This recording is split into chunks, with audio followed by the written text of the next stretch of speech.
Hello and welcome to Louise Singleton Creations. In today's video I'm going to be trying out my new Apple and Pear jar moulds from Let's Resin, and they are almost at the top of my favourite moulds list. I absolutely loved the results. So if you would like to see me use my Let's Resin epoxy resin in these moulds to create some beautiful jars, stay tuned and enjoy the video.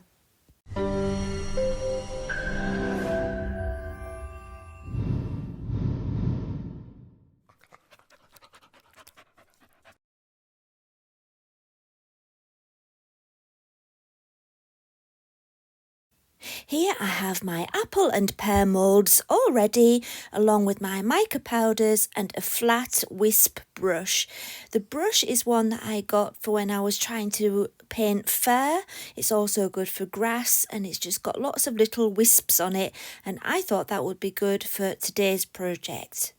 So first I needed to sort out which colours I was going to be needing from the mica powders, and the set of mica powders I have today are from Let's Resin, and there's 36 beautiful colours. So yeah, here I'm just sorting through to decide which ones that I want.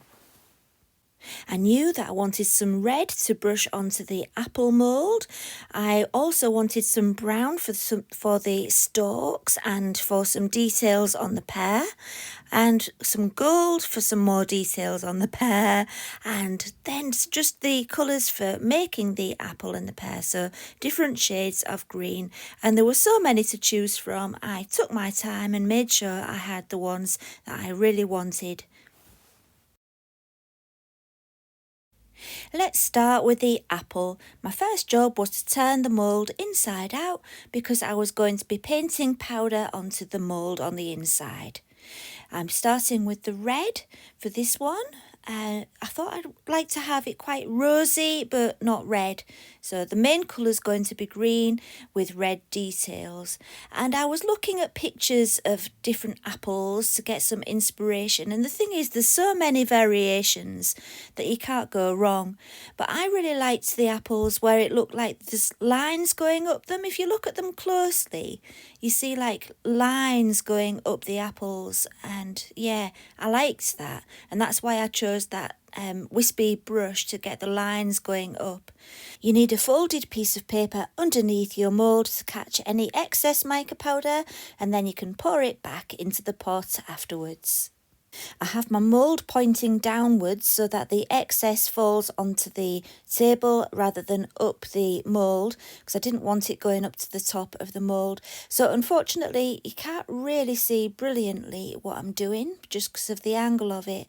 But as you can probably tell, I'm just dipping the brush into the powder and going up in lines, you know, all the way around the mould. So I'll jump forward in time until the stage where it's nearly done. And there we have it, the body of the apple all ready. Now the reason I didn't want to go up to the top of the jar was because when the lid goes on it, I didn't want like a definite line where the red stops and it's different on the lid and it doesn't match up. So that's why I just did it from the bottom upwards, but not quite touching where the top of the jar will be. And now I'm doing some details on the lid, and yeah, not too much, just a little bit in the same way as before. Once the red was complete, it was time to take a smaller paintbrush and add some brown into the part of the mould which forms the stem. So yeah, it was just a case of dabbing my brush into the mica powder and dropping it into the stem and giving it a good move around. And then I just brushed on the outside of the the stem part, just to get some natural brown, like you would in an apple. You always get that brown around the stalk, don't you? So I just brushed outwards to kind of get that pattern. Once that was done, it was time for the pear. The pear is my favourite of the two moulds. I really love the shape of it. I think it's so elegant when it's finished. And yeah, this one is just a little bit different, done in the same way, just different colours. I'm using brown at the bottom as you can see here. Then I added a little bit of red as well to add a little bit more interest in there. I went a little bit more free with this one. I got a bit adventurous and tried a few different applications of the powder on it, and this one really did turn out nice actually. This was my favourite. So after the brown, it was time for a little bit of the wine red colour in just the same way, and then after that it was time to add some spots. This time I'm using a kind of bronze colour. I'm afraid I didn't take note of all the different colours I used, but I wanted a more metallic one to really stand out. So I went for the bronze, and I've got a little micro brush there. They're just disposable little like sticks with a fluffy end, and they're called micro brushes. You get loads actually in a pack, and you can get them on Amazon. I use them all the time. And as you can see, I'm just dabbing and making it as random as possible. I just wanted sections where there was that detail of the spots on there, but not all over. I repeated the process of applying brown to the stalk just in the same way as I did with the apple, so I haven't shown you that. And then the next step was to turn them the right way around, which is probably the hardest thing in the whole video. Not because it's difficult to turn it the right way around, but because it's difficult to turn it the right way around without disturbing all the mica powder that you've just put on. You've got to be quite careful. So yeah, do be careful when you're turning it back the right way around. You will disturb it a little bit, but it shouldn't be too bad. Right, now it's time for the resin. I've already measured out part A and part B in equal amounts by volume, and I'm just giving it a mix. I'm using Let's Resin's epoxy resin. I've got quite a lot of their resins to choose from, and I did have a good think about it. I had thought about using the deep pour resin, but really, even though it's a deep mould, the walls are only thin, so you don't need a deep pour resin like you might think you would because it's deep. Because really, it's deep, but it's thin, so it's different. If you can get your head around that. The walls are only about 1 centimetre, if that, in thickness. And so if you imagine it laid flat, it's not deep, is it? Does that make sense? The one that I did really think about actually, and it was a bit of a gamble, was the pear. And again, the walls on the body of the pear are thin, so it's not like a big massive volume of resin. So that is all right with the normal epoxy resin. But the lid of the pear is quite deep, and that is a solid mass. And in an ideal world, I would have used deep pour resin for it, but I was being a bit impatient, so I took a gamble and I used the normal epoxy resin for that too. So it's just the normal epoxy resin from Let's Resin, which is otherwise known as casting resin. So while I was waffling about all the different kinds of resin, I'd started mixing the mica powder. And it was very much a case of trial and error with this. Very much like an artist with their paints on the palette, mixing the right shade. With resin, you've kind of got to do it in the resin, which is a little bit more risky because once it's in there, you can't take it out. So I was just adding different shades of green, a bit of yellow, a bit of white to try and get it to be an apple colour. I got kind of satisfactory result in the end, but I wasn't really happy with the colour of the apple, I've got to say. But it was okay. My favourite was the pear. That turned out really nice. But let's pour this resin in. Now, that stem is obviously a very small part of the mould. It's hard to get the resin into it, so you need to kind of give it a really good squeeze at the bottom and a bit of a poke around until you know that the resin's filled up in that space. It can look like it's filled and not be filled. It can just be a pocket full of air if you're not careful, so do be careful with the stalk. So once that stalk was completely filled and I was happy with it, I just poured in the rest of the resin. And for the body of the apple, it's very straightforward. It's smooth sailing all the way up. But with the lid, it's got that lip over the top. And that is where the air bubbles will accumulate together to create big air bubbles as they rise to the top, because they'll get trapped under there.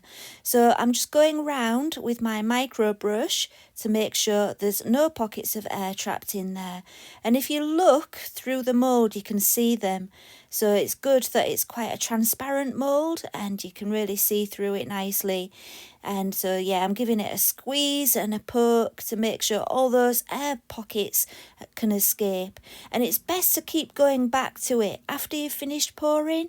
Every 10 or 15 minutes, come back, have a look and make sure that they haven't congregated again. They like to have a little meeting. All those little bubbles rise up and join into one group for a meeting. So do be careful for those. Right then, for the pear, it was a bit of a different story. I mixed up my resin. It tells you on the side of the mould how much resin you need, which is really useful, although I can't think at the moment what it was. But anyway, I mixed up my resin and it seemed like absolutely loads. It just looked like too much and I thought I'd made a mistake. So what I did was I split my resin into 3 cups so that, you know, if I had too much, I could make a coaster or something with the leftover afterwards, rather than having just one colour and, you know, having a boring coaster. That was what was going through my head. And so I split the resin into 3 cups and did 3 different colours. I've got a dark green, I did a yellow, and I think I did a gold. And in actual fact, when I came to fill the mould, it was the right amount of resin. And so I could use the 3 different colours in the pear mould. And it works out so well doing that. I was so pleased that I'd done it. And yeah, it's funny how these things happen, isn't it? So yeah, very happy. Right, let's add the resin to the moulds. Now what I did was I alternated the colours, but what I tried to make sure I did was the last colour added to the lid needed to be the first colour added to the body, so that when the lid was attached to the body, the colours would match. And once again, I'm paying a lot of attention here to that stem, so we'll zip past that because I took a long time on that. And then I just continued alternating the colours until both moulds were full. And like I said before, the top layer of the lid matches the last layer of the first layer of the body. You kind of got to get your head around it being upside down. Oh, and also, of course, I had to go under the rim to get rid of all the air bubbles and pockets, just like I did with the apple. I left it to the next day before demoulding, and the good thing about the fact that I use the casting resin, the epoxy resin, which is I sometimes call general purpose epoxy resin, the good thing about it is that it's still bendy when you take it out of the mould, and you'll see the reason why that's a good thing in a minute, but don't panic about that when you demould things if they're still bendy.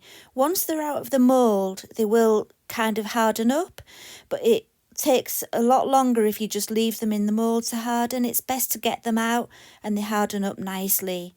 So yeah, that turned out quite nice, didn't it? You can see all those lines to make it look like a natural pattern that you would get on an apple.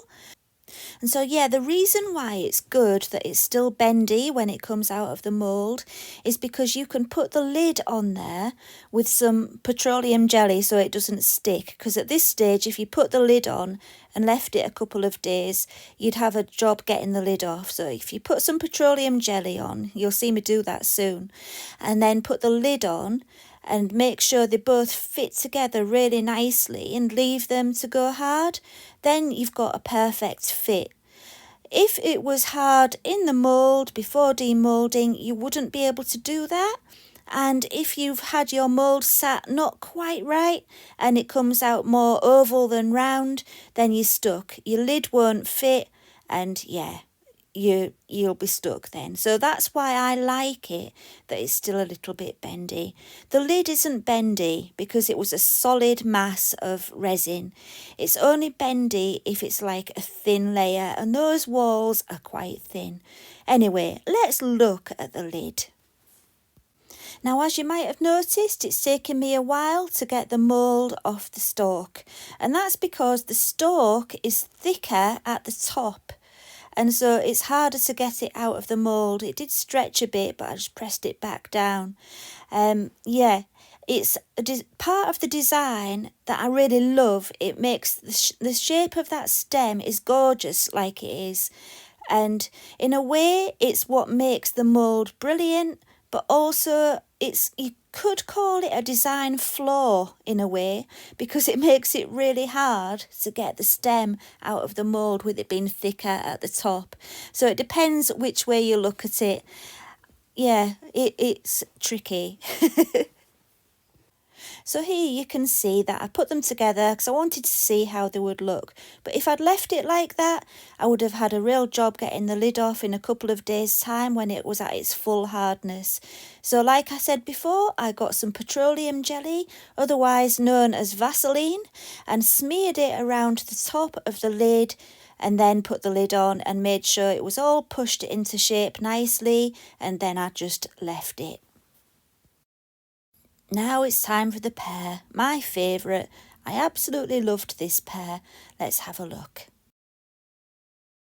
Right, look at the different shades in there. Isn't that good how all those different colours merged a little bit but still kept a little bit separate to get all those different tones? I really do like that. And I love the speckled effects that I was going for, which I managed to achieve. And you'll see that a bit better soon. Let's have a look at the lid. So I liked the lid as well. I liked the brown along the top of the pear. I wasn't so keen on the shade I used for the stalk. I wished I'd used a different brown. But other than that, I really liked it. And together, they look lovely. So let's have a look in some better lighting. There we go. You can see the speckles now, can't you? Sometimes it's really hard to show on camera how good something looks in real life. But this really is one of those cases. It looks gorgeous in real life, but it's hard to capture it on the camera. But yeah, I love it. And I love the red that I put on the base. That really gives it a lot of interest as well. And those speckles look quite natural, don't they? Yeah, I absolutely love the colour of the pear. It's my favourite. Now, in the background, you will see some others that you didn't see me make today. Those are the first attempts that I made when I first got the moulds, and I was using opaque pigments for those.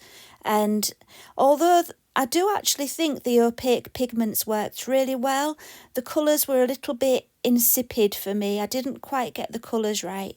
So today's video was my second attempt. I love the lid that I've taken off the jar there in my first attempt. That did work really well. So we've come to the end of another video, and I'm very happy with the results. I hope they've inspired you to have a go yourself. I will put the links to the moulds and the resin in the description. If you've enjoyed the video, please give it a thumbs up and subscribe if you would like to.